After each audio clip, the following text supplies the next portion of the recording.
theorized on this channel that Deku is eventually going to be able to awaken the ability to give and take quirks, thanks to All For One possibly being a secret previous holder of One For All. In that video, I also mentioned how I think All For One wasn't aware of that at first, not realizing that his quirk and personality were stockpiled into the stockpiling quirk before they were fused into the passing on quirk that became One For All. This would mean that All For One accidentally gave Deku and the holders of One For All the ultimate power to take him down, and would really make him seem foolish after his decades and centuries of planning. He'd be the ruin of himself in a lot of ways if this was the case. Now that's a fun video, so check it out if you haven't already, but in this video I'm not really relying on Deku needing All For One or a version of it to do what I'm going to discuss here, so let's get started. In Heroes Rising, during the chaos of the final battle, when all seems lost, Deku passes One For All to Bakugo, who temporarily gets to use the quirk. During this time, Deku still has the leftover power from the quirk recently leaving his body, so just like All Might, there's still enough power for Deku and Bakugo to rush on with the power of 2 One For Alls. Now this is sort of similar to what I theorized in my Deku All For One video, when I said that Deku might eventually learn to use One For All to temporarily apply its boosting power to other people's quirks, meaning that I think he'd be able to touch Bakugo's shoulder, let's say, and make it so that Bakugo's explosions were supercharged. I still think that that might eventually become possible without him having to actually just transfer One For All itself, but Deku definitely had the right idea here, and I want to take his line of thinking even further. We've seen Deku unlocking quirks. Each of these quirks is associated with a past user with their own willpower and spirit within the quirk. We know Deku's going to awaken some useful quirks, but ones like Float actually seem a tiny bit redundant considering the fact that Deku can already create flying-like movements and effects with One For All strength boosting properties alone. So why do I think that Deku would have some quirks that would overlap with existing abilities that he already has? Well, what if it's because instead of gaining the ability to give people One For All's boosting properties, Deku develops the ability to temporarily or even permanently give someone one of the quirks within One For All.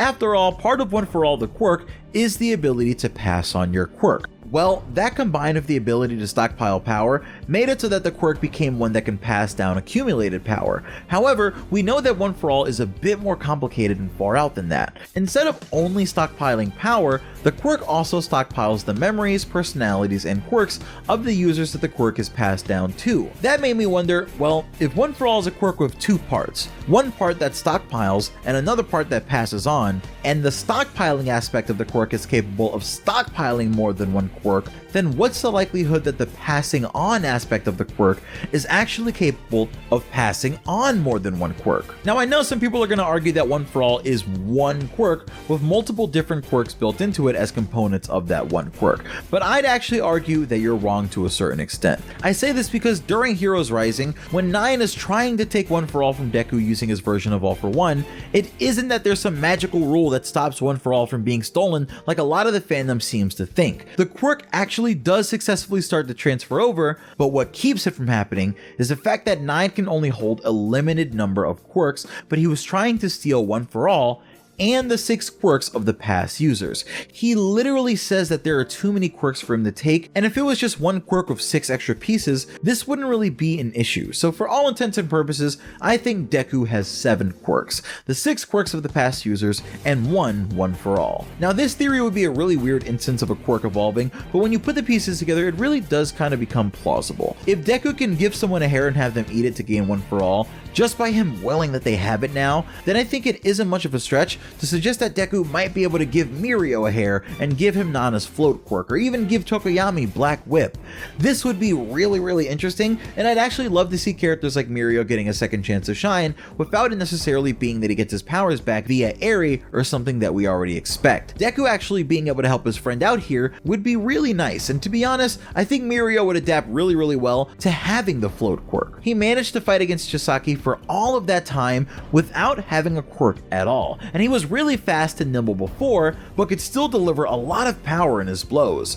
What if Mirio could completely control his movements in the air and could fly like Superman, boosting himself around for punches and making it even easier to dodge enemy attacks? What would make this even better is that maybe we'd even get to see Mirio in the same pose as Deku and All Might from 2 Heroes, bringing Mirio in on this cool little parallel. Tokoyami with Black Whip is another interesting idea, because how does that even work? I mean, we know that Black Whip demands on the person to control control their emotions, but Dark Shadow is the same kind of quirk. Both quirks also make use of a sort of dark energy, but only Dark Shadow is stronger in the darkness as far as we know. Would Dark Shadow himself be able to use Black Whip, and would it just be like Dark Shadow's arms getting longer and bigger with rope stemming from them? Or would Tokoyami be the one using the Hermit Purple-like ability to constrict and hold people in place for Dark Shadow to tear them apart? I'd like to think that Tokoyami would actually be really proficient with using Black Whip, and that's sort of the point here. This idea is really fun and opens up tons of possibilities like this, while also allowing some of the other Class 1A students to stay relevant for a lot longer. The transfer of quirks from Deku to these new users doesn't even have to be permanent, but even if they were, who cares, to be honest? And I think the scenario would actually solve a number of problems in the fandom and make a whole lot of sense if it were to happen. Deku being able to give quirks to his friends or other heroes who need a little extra something to reach their goals or beat a villain is really ironic when you think of Deku in the beginning of the series and how he definitely needed a hero like this. And to reference some of what I've talked about before, Deku really is the hero who I personally would trust the most with deciding who gets what quirk for any given plan. Him being able to give Black Whip or other quirks to his friends and heroes in the scene to make up for their weaknesses makes Deku feel like more of a big brother and like a better hero, but it also takes care of one other glaring thing. When Deku started unlocking new quirks, there was a side of the fandom that said that this was stupid, or at least didn't like the idea of Deku coming into 6 more quirks. Some argue that this makes Deku far too overpowered, or that it messes with his actual character's writing in various ways. I think Deku being able to actually give these quirks away would be wild for us to witness when you consider where he started in the series, but it would also fit with his character as we saw in the Deku and Mirio scene in the hospital, and I guess it would also serve as a way to remove these powers from Deku in a way that still manages to feel heroic. If anything, Deku using the one quirk that he was given and giving fragments of it to all of the people that he sees as worthy and as upholders of peace would really embody the name of the quirk, One for All. While All for One is all about taking everything and doing it on your own, One for All is all about passing on what you can do to others to work together to overcome the odds. It's about a collective being more powerful than any single individual, and I think that Deku potentially being able to boost others' powers and give away aspects of the quirk would really hammer home the series' message about cooperation and teamwork amongst Deku and his fellow heroes. That while he can become the greatest hero, he doesn't have to walk over his fellow heroes to do it. He doesn't need to have all the quirks. By inspiring and literally creating multiple symbols of peace with One for All, Deku could literally be the cause for a new lasting age of peace. Funny enough, this ability to give quirks away to others who need it or could use it in an important moment is exactly the kind of thing that All for One could do. It's the kind of good that he could do, but doesn't. Izuku will find a way to do the opposite of what the ultimate evil does in every way, while still feeling like he's playing into some weird existential game of chess. So what do you guys think of this theory? Do you guys think that it's possible that one day Deku's going to be able to learn how to pass off his quirks to his friends and other heroes? Or do you think that's too on the nose for the name One for All and it doesn't hold that deep of a meaning? I want to say thank you to the first 4 members of the Pineapple Hero Agency, John Macizo,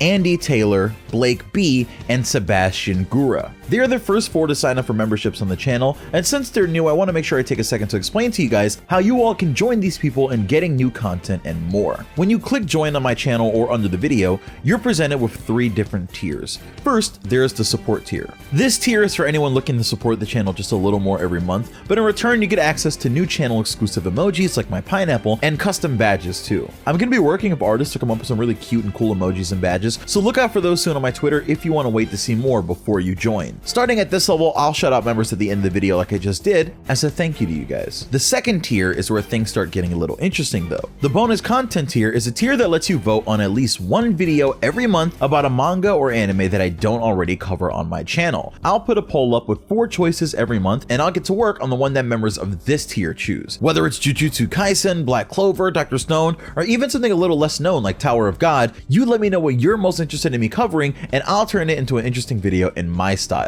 And members of this tier and the final tier obviously get access to badges and emojis too. Finally, there's the monthly Q&A tier. I feel like this tier is pretty self-explanatory. Every month I'll set up a post on my community page that only these tier members can see, and at the end of the month I'll record a Q&A video answering various questions that fans have about various series or even other interesting topics entirely. Hopefully you guys are fine with these membership tiers. If there's any issues or anything that you don't really like, you can let me know. I obviously do want to take the feedback, so I think as I get more members I probably will end up ramping up sort of the things that I end up doing for those tiers, but for now that's what's there. So if you guys want to sign up, make sure you click that join button, and it's Pineapple. I love you guys and welcome.